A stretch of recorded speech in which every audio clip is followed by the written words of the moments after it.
What if I told you that one of the simplest and most affordable electric cars ever built was rejected by almost every country it tried to enter?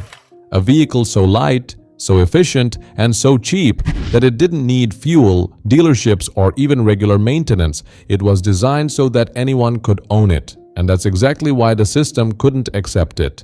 In this video, we'll uncover the strange and troubling story of a microelectric car that made too much sense and paid the price for it. You'll see why it wasn't a design flaw that killed it, but the fact that it challenged everything the automotive industry depends on. If you're interested in technology that was too free, ideas that were too simple, and a car so disruptive it scared an entire industry, stay with us.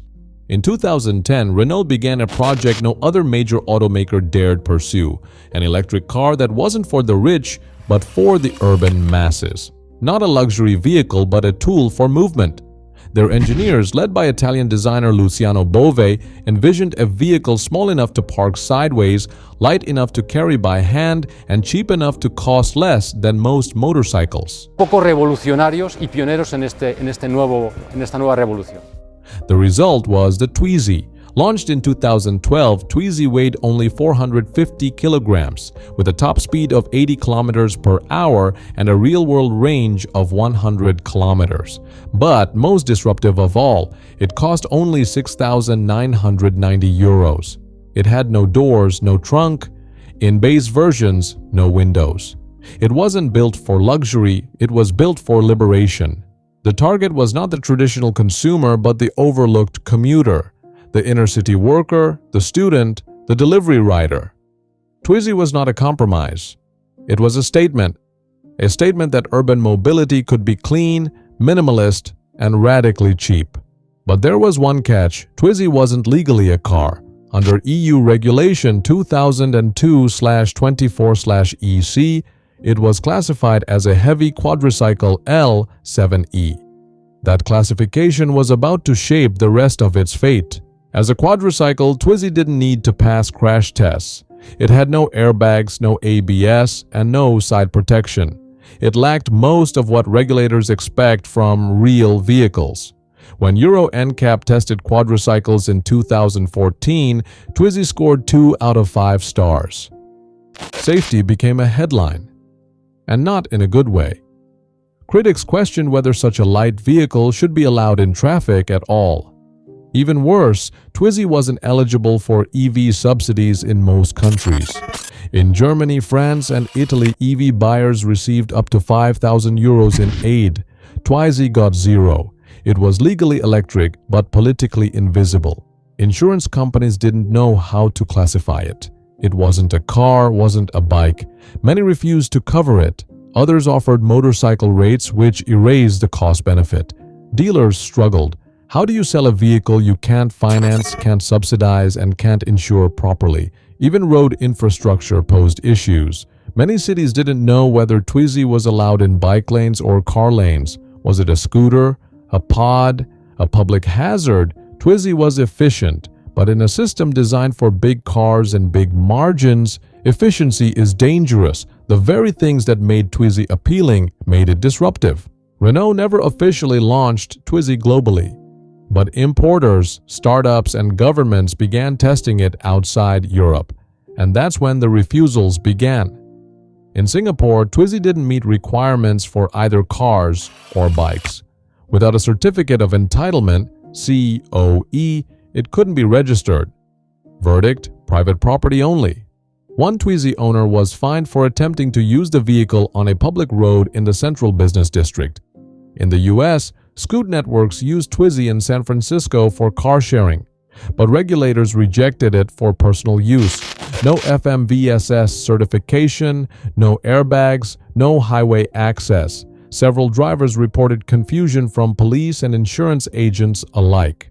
They didn't even know what this thing was. One driver told the SF Examiner in 2016. In South Korea, Renault tried to launch Twizy in 2014.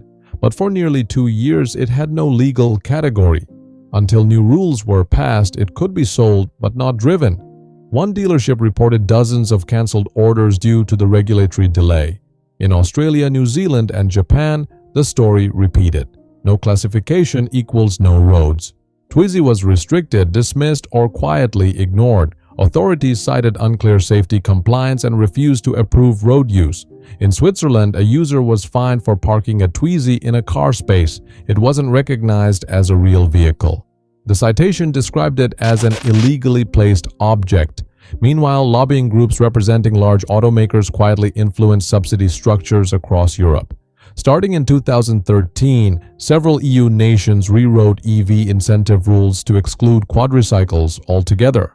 One leaked Renault memo referenced by French media in 2014 stated, "The revised criteria for grants appear tailored to promote Class M1 electric vehicles with high battery capacity."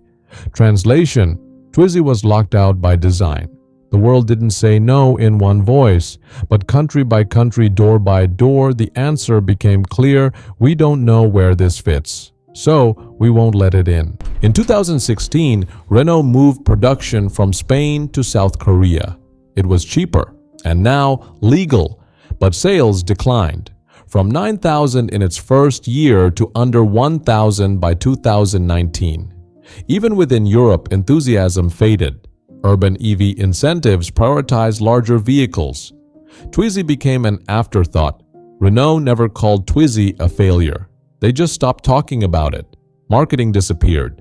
Dealerships stopped highlighting it. Support thinned out. In 2021, they announced the Mobilize Duo, a newer, safer, subscription-based EV that fits the system better. In 2023, Twizy production ended, quietly, not with a bang, but with a memo. Final tally, approximately 33,000 units, no press release, no final tribute. Many owners didn't even know production had ended. It didn't crash. It didn't burn. It just disappeared. Twizy worked too well. It didn't need gas, didn't need dealerships, didn't need much servicing, and that made it incompatible with an industry built on complexity. No margins, no recurring service, no financial product to attach. In short, no profit. And unlike other compact vehicles, Twizy could not be monetized by the system. No software subscription, no maintenance plan, no extended warranty upsell. It simply existed. For the driver, Twizy was freedom. For the system, it was a threat. Luciano Bove, the engineer who led the project, was asked years later if Twizy was a success. He replied, "Too small to fail?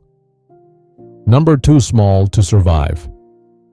It was never about the car, it was about what the car represented.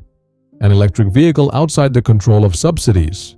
A mobility solution that doesn't feed into dealerships or maintenance. A mode of transport too decentralized to tax effectively. The revolution didn't die in fire, it died in silence. Because in the modern automotive world, anything that can't be taxed, tracked, and sold twice isn't welcome.